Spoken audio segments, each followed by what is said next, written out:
Hi, ಹೇಗಿದ್ದೀರಾ ಎಲ್ಲರೂ? ಎಂತ ಗೊತ್ತುಂಟಾ? ಇವತ್ತು ನಾನು ರೇಷನ್ ಅಕ್ಕಿಯಿಂದ ಇಡ್ಲಿ ಮಾಡುವುದು, ಹತ್ತಿಯಂತೆ ಇಡ್ಲಿ ಮಾಡುವುದು ಹೇಗೆ ಅಂತ ಹೇಳಿಕೊಡ್ತೇನೆ.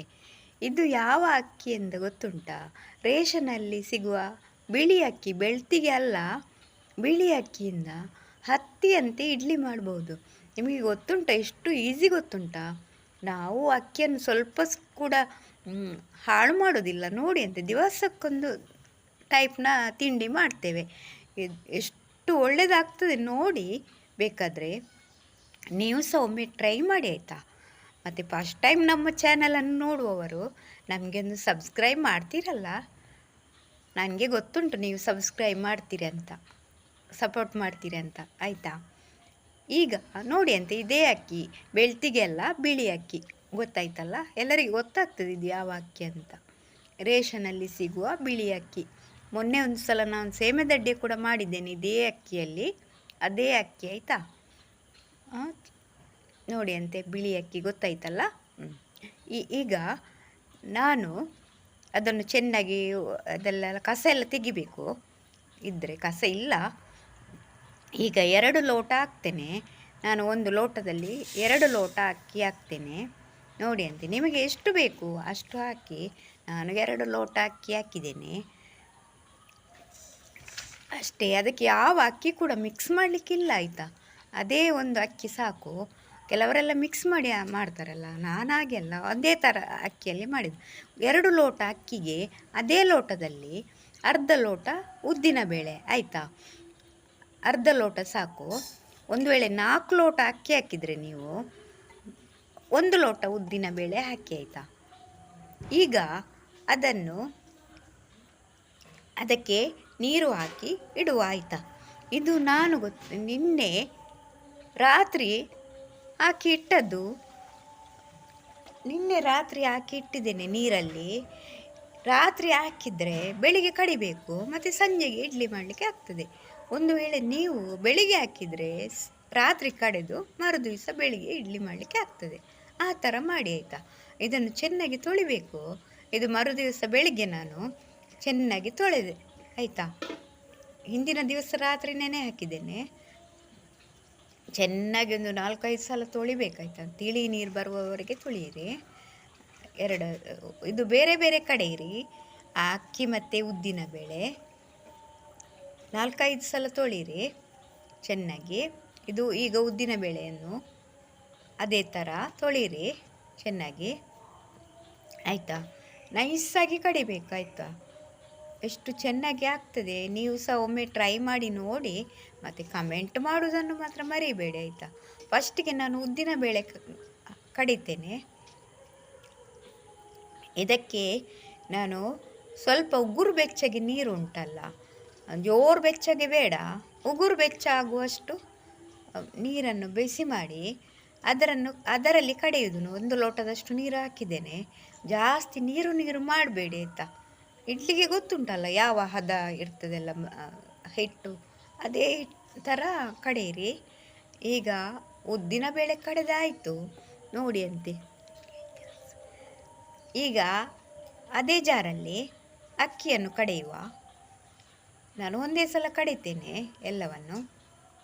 2 ಲೋಟ ಅಕ್ಕಿಯನ್ನು ನೈಸ್ ಆಗುವವರೆಗೆ ಕಡೆಯಿರಿ. ಅದಕ್ಕೆ ಒಂದು ಅರ್ಧ ಚಮಚದಷ್ಟು ಉಪ್ಪು ಹಾಕಿದ್ದೇನೆ. ರುಚಿಗೆ ಎಷ್ಟು ಬೇಕು ನೋಡಿ ಅಷ್ಟು ಹಾಕಿ. ಇದಕ್ಕೆ ಸಹ ಉಗುರು ಬೆಚ್ಚಗೆ ನೀರು ಹಾಕಿ ಆಯಿತಾ. ಈಗ 2 ಕಡೆದಾಯ್ತಲ್ಲ. ಈಗ ಒಟ್ಟಿಗೆ ಮಿಕ್ಸ್ ಮಾಡಿ ಇಡುವ. ನಾನು ಇದಕ್ಕೆ ಎಂತ ಗೊತ್ತುಂಟ, ಸೋಡಾ ಹುಡಿ ಇಷ್ಟು ಎಂತ ಸಾಕಲಿಲ್ಲ, ಅದು ಹಾಕೋದು ಸಹ ಇಲ್ಲ. ಈಗ ಉದ್ದಿನ ಬೇಳೆ ಮತ್ತು ಅಕ್ಕಿಯನ್ನು ಒಟ್ಟಿಗೆ ಮಿಕ್ಸ್ ಮಾಡಬೇಕು ಹೀಗೆ ಆಯಿತಾ. ಚೆನ್ನಾಗಿ ಮಿಕ್ಸ್ ಮಾಡಿ ನೋಡಿ ಅಂತೆ. ಇಷ್ಟು ಗಟ್ಟಿ ಇರಬೇಕಾಯ್ತಾ ಹಿಟ್ಟು, ತೆಳುವಾಗಬಾರ್ದು. ಸೋಡಾ ಹುಡಿ ಇಷ್ಟು ಎಂತ ಸಾಕೋದಿಲ್ಲ. ನಾನೊಂದು ಸ್ಪೆಷಲ್ ಹಾಕಿದ್ದೇನೆ ಎಂತಂತ ನೋಡಿ ಅಂತೆ. ಇದು ನಾನು ಉಂಟಲ್ಲ, ಹಿಂದಿನ ದಿನ ಒಂದು ತೆಂಗಿನಕಾಯಿ ನೀರನ್ನು 1 ಲೋಟದಲ್ಲಿ ಹಾಕಿ ಅದಕ್ಕೆ 2 ಚಮಚ ಸಕ್ಕರೆಯನ್ನು ಹಾಕಿ 1 ದಿವಸ ಇಟ್ಟಿದ್ದೇನೆ. ಫ್ರಿಜ್ಜಲ್ಲಿ ಇಡೋದಲ್ಲ, ಹೊರಗೆ ಇಡಬೇಕಾಯ್ತಾ. ಫ್ರಿಜ್ಜಲ್ಲಿ ಇಡಲಿಕ್ಕಿಲ್ಲ. ಅದು ಹುಳಿ ಬರಬೇಕು, ಒಂದು ಥರ ಕಲಿ ಉಂಟಲ್ಲ ಅದರ ಸ್ಮೆಲ್ ಬರ್ತದೆ. ಅದನ್ನು ಒಂದು ದಿವಸದ ಹಿಂದಿನ ದಿವಸ ಇಡಿ ಆಯಿತಾ, ಒಂದು ದಿವಸ ಮುಂಚೆ. ಈಗ ಅದನ್ನು ಅದಕ್ಕೆ ಮಿಕ್ಸ್ ಮಾಡಿದ್ದೇನೆ. ಗೊತ್ತಾಯ್ತಲ್ಲ ನಿಮಗೆ ಯಾವುದಂತ. ತೆಂಗಿನಕಾಯಿ ನೀರಿಗೆ 2 ಚಮಚ ಸಕ್ಕರೆ ಹಾಕಿ ಒಂದು ದಿವಸ ಇಟ್ಟು ಆಮೇಲೆ ಅದಕ್ಕೆ ಇದನ್ನು ಹಾಕಿದ್ದು ಹಿಟ್ಟಿಗೆ. ಈಗ ಇದನ್ನು ಗಟ್ಟಿ ಬಾಯಿ ಮುಚ್ಚಿ ಉಂಟಲ್ಲ, ಸ್ವಲ್ಪ ಬಿಸಿ ಇರುವ ಜಾಗದಲ್ಲಿ, ಅಂದರೆ ಗ್ಯಾಸಿನ ಹತ್ತಿರ ಬಿಡಬೇಕು. ಈಗ ಇದು ಸಂಜೆ ಆಯಿತು. ಸಂಜೆ ಆಗುವಾಗ ನಾನೀಗ ಬೇಯಲಿಕ್ಕೆ ಇಡ್ತೇನೆ. ಈಗ ಇಟ್ಟು ಸ್ವಲ್ಪ ಮೇಲೆ ಬಂದಿದೆ ಒಳ್ಳೆ ರೀತಿಯಲ್ಲಿ. ಈಗ ಇದು 8 ಗಂಟೆಗೆ ಕಡೆದಿಟ್ಟಿದ್ದೇನೆ ಬೆಳಿಗ್ಗೆ. ಈಗ ಸಂಜೆ 5 ಗಂಟೆ ಆಯಿತು. ಈಗ ಬೇಯಲಿಕ್ಕೆ ಇಡ್ತೇನೆ. ಈಗ ಇಡ್ಲಿಯ ಸಣ್ಣ ಪಾತ್ರೆಗೆ ಸ್ವಲ್ಪ ತೆಂಗಿನ ಎಣ್ಣೆ ಹಾಕಿ ಇಡಬೇಕು. ಆಮೇಲೆ ಸ್ವಲ್ಪ ಅದಕ್ಕೆ ಇಡ್ಲಿಯ ಹಿಟ್ಟನ್ನು ಹಾಕಬೇಕು. ಇದು ಇನ್ನೊಂದು ಟಿಪ್ಸ್ ಹೇಳ್ತೇನೆ.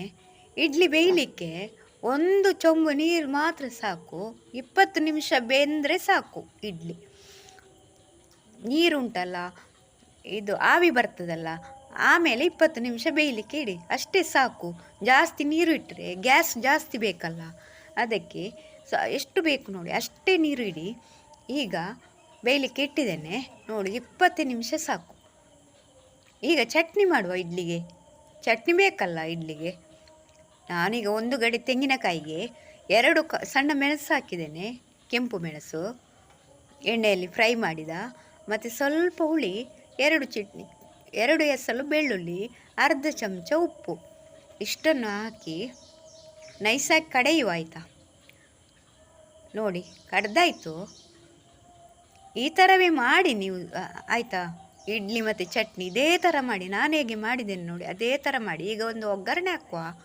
ಒಗ್ಗರಣೆಗೆ 1 ಚಮಚ 2 ಚಮಚ ತೆಂಗಿನ ಎಣ್ಣೆ, 3 ಎಸಳು ಬೆಳ್ಳುಳ್ಳಿ ಕಟ್ ಮಾಡಿ ಹಾಕಿ. ಆಮೇಲೆ ಇದು ಸ್ವಲ್ಪ ಕಾಯ್ದ ಮೇಲೆ 1 ಚಮಚ ಉದ್ದಿನ ಬೇಳೆ ಹಾಕಿ. ಆಯಿತಾ, ಇದು ಒಳ್ಳೆ ರುಚಿ ಕೊಡ್ತದೆ ಚಟ್ನಿಗೆ. 1 ಚಮಚ ಉದ್ದಿನ ಬೇಳೆ ಮತ್ತು 1 ಚಮಚ ಸಾಸಿವೆ. ಈಗ ಅದು ಪಟ ಪಟ ಅಂತ ಆಗ್ತದಲ್ಲ, ಆಗ ಬೇವು ಸೊಪ್ಪು ಹಾಕಿ, ಒಗ್ಗರಣೆ ಸೊಪ್ಪು. ಈಗ ಒಳ್ಳೆ ಒಂದು ಚಟ್ನಿ ರೆಡಿ ಆಗ್ತದೆ ನೋಡಿ. ಅಂತೆ ಸ್ಪೆಷಲ್ ಚಟ್ನಿ ಇದು.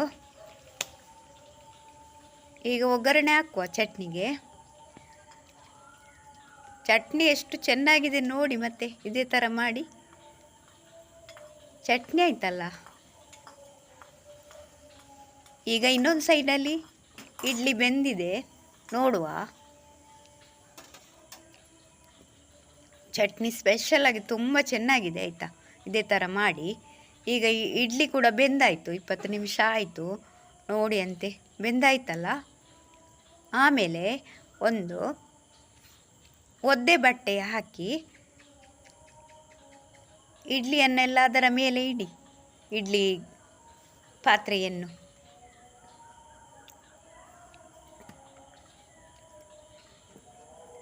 ಎಲ್ಲ ಅದರನ್ನು ತಣ್ಣಗಾಗಲಿಕ್ಕೆ ಬಿಡಬೇಕು ಸ್ವಲ್ಪ ಹೊತ್ತು. ಆಯಿತಾ, ಅದು ಇಲ್ಲದ್ರೆ ಹೇಳುವುದಿಲ್ಲಲ್ಲ, ಅದಕ್ಕೆ ಇದೇ ಥರ ಇಡಿ.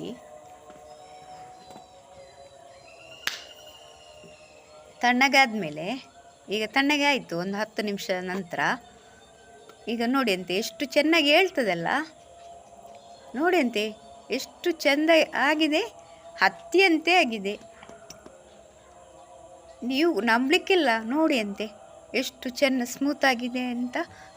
ಹತ್ತಿ ಥರ ಆಗಿದೆ ನೋಡಿ ಅಂತೆ. ನಿಮಗೆ ಕೂಡ ಇಷ್ಟ ಆಗಿದೆ ಅಲ್ಲ ಇದು? ನೀವು ಕೂಡ ಟ್ರೈ ಮಾಡ್ತೀರಲ್ಲ? ನಮಗೆ ಒಂದು ಸಬ್ಸ್ಕ್ರೈಬ್ ಮಾಡೋದನ್ನು ಮರೆಯಬೇಡಿ. ಲೈಕ್ ಸಹ ಮಾಡಿ, ಕಮೆಂಟ್ ಎಲ್ಲ ಮಾಡಿ, ಮತ್ತು ಎಲ್ಲರಿಗೂ ಸಹ ಇದನ್ನು ಶೇರ್ ಮಾಡಿ. ಆಯಿತಾ, ಮತ್ತು ಯಾರೆಲ್ಲ ನಮ್ಮ ಚಾನಲನ್ನು ಇಷ್ಟರ ತನಕ ನೋಡಿದ್ದೀರಿ ಎಲ್ಲರಿಗೂ ಕೂಡ ನನ್ನ ಥ್ಯಾಂಕ್ ಯು. ಬಾಯ್.